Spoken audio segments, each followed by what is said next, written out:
ভূতত্ত্ববিদরা এটিকে বলে হ্যালাইড, কেমিস্টরা এটিকে বলে সোডিয়াম, বাকি আমরা সবাই এটিকে বলি সল্ট বা লবণ। এটি আপনাকে বাঁচিয়ে রাখছে, আবার আপনাকে মেরেও ফেলতে পারে।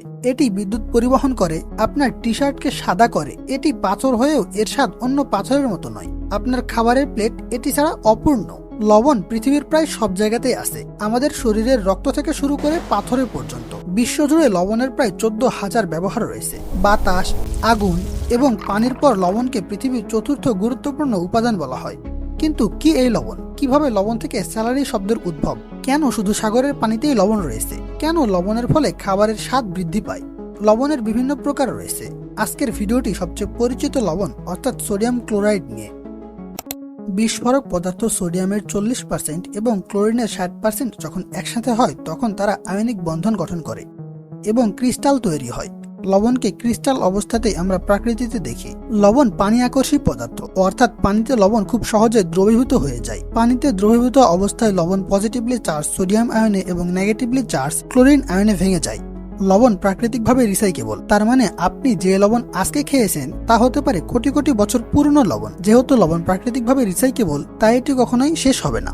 2019 সালে সমগ্র বিশ্বে লবণ উৎপন্ন হয় 293 মিলিয়ন মেট্রিক টনস। কিন্তু এত লবণ আসে কোথা থেকে? পৃথিবীর সব স্থানেই লবণ রয়েছে, মাটি, পানি, এমনকি বাতাসেও। কোটি কোটি বছর পূর্বে যখন পৃথিবী পৃষ্ঠ ঠান্ডা হচ্ছিল, তখন বৃষ্টিপাতের ফলে সৃষ্টি হয় সমুদ্র। সমুদ্রের তলদেশে রয়েছে প্রচুর পরিমাণ পাললিক শিলা, যা সোডিয়াম দ্বারা পূর্ণ। সেই সাথে আগ্নেয়গিরি থেকে পর্যাপ্ত পরিমাণ ক্লোরিন নির্গত হয়েছিল, যা সোডিয়ামের সাথে যুক্ত হয়ে সমুদ্রের পানিতে লবণ সৃষ্টি করে। তবে প্রাথমিক পর্যায়ে সমুদ্রের পানিতে লবণের ঘনত্ব খুবই কম ছিল, বর্তমানে যা অনেক বেশি। তাহলে দিনে দিনে সমুদ্রের পানিতে লবণের পরিমাণ বৃদ্ধি পেল কিভাবে? এর প্রধান কারণ হচ্ছে লক্ষ লক্ষ বছরের বৃষ্টিপাত। প্রকৃতপক্ষে ভূপৃষ্ঠের এমন কোনো পানি নেই যাতে লবণ নেই, হোক সেটা নদীর পানি, পুকুরের পানি অথবা যে কোনো বদ্ধ জলাশয়ের পানি। তবে নদী বা পুকুরের পানিতে লবণের পরিমাণ খুবই কম হওয়ার কারণে এটা আমরা স্বাভাবিক অবস্থায় অনুভব করতে পারি না। কিন্তু পৃথিবীতে একমাত্র বৃষ্টির পানিতেই লবণ থাকে না। বৃষ্টিপাতের পর বৃষ্টির পানি ভূপৃষ্ঠের মাটি এবং পাথর দিয়ে প্রবাহিত হয়ে নদীতে যায় এবং নদীর পানি শেষ পর্যায়ে সমুদ্রে যায়। বৃষ্টির পানি এই যাত্রাপথে মাটি, খনিজ পাথর থেকে সাথে করে সোডিয়াম নিয়ে যায়। এটি সম্ভব হয় পানির পোলারিটি বৈশিষ্ট্যের কারণে। পানির অণুতে হাইড্রোজেন আংশিক ধনাত্মক আয়ন এবং অক্সিজেন আংশিক ঋণাত্মক আয়ন অবস্থায় থাকে, যাকে বলে পোলারিটি। এই বৈশিষ্ট্যের কারণে পানি যখন পাথর বা অন্য কোনো বস্তুর উপর দিয়ে প্রবাহিত হয়, তখন পানির ধনাত্মক হাইড্রোজেন ক্লোরিনের সাথে এবং ঋণাত্মক অক্সিজেন সোডিয়ামের সাথে যুক্ত হয়। এইভাবে বৃষ্টির পানি তার সাথে করে সোডিয়াম এবং ক্লোরিন সমুদ্রে নিয়ে যায়, যার ফলে বর্তমানে সমুদ্রের পানি এতটা লবণাক্ত। বর্তমানে সমুদ্রের পানিতে লবণের পরিমাণ প্রায় 3.5%। দ্য গ্রেট সল্ট লেকস এ লবণের পরিমাণ 27% এবং জর্ডানে অবস্থিত মৃত সাগরের পানিতে লবণের পরিমাণ 34%। মৃত সাগরের পানির অতিরিক্ত লবণাক্ততার কারণে শুধুমাত্র কিছু লবণপ্রেমী ব্যাকটেরিয়া ছাড়া কোনো প্রকার সামুদ্রিক প্রাণীর বিচরণ নেই। মৃত সাগরের পানিতে লবণের ঘনত্ব বেশি হওয়ার কারণে সেখানে মানুষ ভেসে থাকে। যদি সমুদ্রের সমস্ত লবণ আলাদা করে পৃথিবী পৃষ্ঠে ছিটিয়ে দেওয়া যায়, তবে লবণের 500 ফিট উঁচু স্তর সৃষ্টি হবে। এত লবণ কিভাবে সমুদ্রের পানি থেকে আলাদা করা হবে? এর জন্য তেমন কিছুর প্রয়োজন নেই, শুধু প্রয়োজন ফাঁকা মাঠ এবং সূর্যের আলো। সমুদ্রের পানি ফাঁকা মাঠে রেখে দিলে সূর্যের আলোর উত্তাপে পানি বাষ্প হয়ে যায়, যার ফলে ক্রিস্টাল অবস্থায় লবণ জমা হয়। পরে এটি রিফাইন করে আয়োডিন যুক্ত করা হয়, যাকে বলা হয় আয়োডাইড লবণ, যা আমাদের খাবার টেবিলে থাকে। তবে পৃথিবীর কিছু কিছু স্থানে, যেমন সল্ট লেক বা মধ্যপ্রাচ্যের মৃত সাগরের পানিতে লবণের পরিমাণ বেশি হওয়ার কারণে সেসব স্থানে কোনো প্রকার ব্যবস্থাপনা ছাড়াই লবণের স্তর জমে থাকে। বর্তমানে লবণের অনেক ব্যবহার থাকলেও মানব সভ্যতার শুরুতে লবণ শুধুমাত্র খাবার এবং টিকে থাকার উপকরণ ছিল।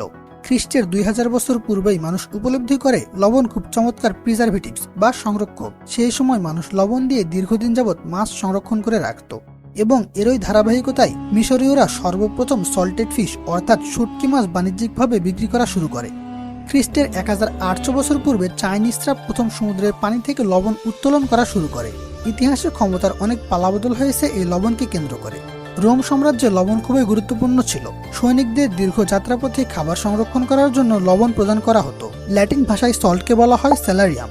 সৈনিকদের লবণ প্রদানের পরিমাণ বোঝানোর জন্য তারা স্যালারিয়ামের সাথে স্যালারি শব্দটির ব্যবহার করত এবং সেখান থেকেই স্যালারি শব্দের আবির্ভাব। তাছাড়া সালামি, স্যাভেজ, সস, সালসা, সালভেশন ইত্যাদি শব্দগুলোর উৎপত্তি এই স্যালারিয়াম বা সল্ট তথা লবণ থেকে। পৃথিবীতে উৎপাদিত মোট লবণের মাত্র 15% আমরা খাবার হিসেবে ব্যবহার করি। কিন্তু কেন আমাদের লবণ খেতে হয়? মানুষের শরীরের 0.15% লবণ, অর্থাৎ 50 কেজি ওজনের একজন মানুষের শরীরে লবণের পরিমাণ 75 গ্রাম। লবণ হচ্ছে ইলেকট্রোলাইট, ফলে এটি আমাদের দেহের কোষ, মাসেলস এবং নার্ভ সিস্টেম কার্যকর রাখে। শরীরের যে কোনো অঙ্গের নড়াচড়ার জন্য মস্তিষ্ক থেকে ইলেকট্রিক পালস আসতে হয়। লবণ ইলেকট্রোলাইট হওয়ার ফলে এটি মস্তিষ্কের ইলেকট্রিক পালস শরীরের বিভিন্ন অঙ্গে বহন করে, যার ফলে আমরা আমাদের অঙ্গ প্রত্যঙ্গ নড়াচড়া করতে পারি। তবে অতিরিক্ত লবণ আমাদের মৃত্যুরও কারণ হতে পারে।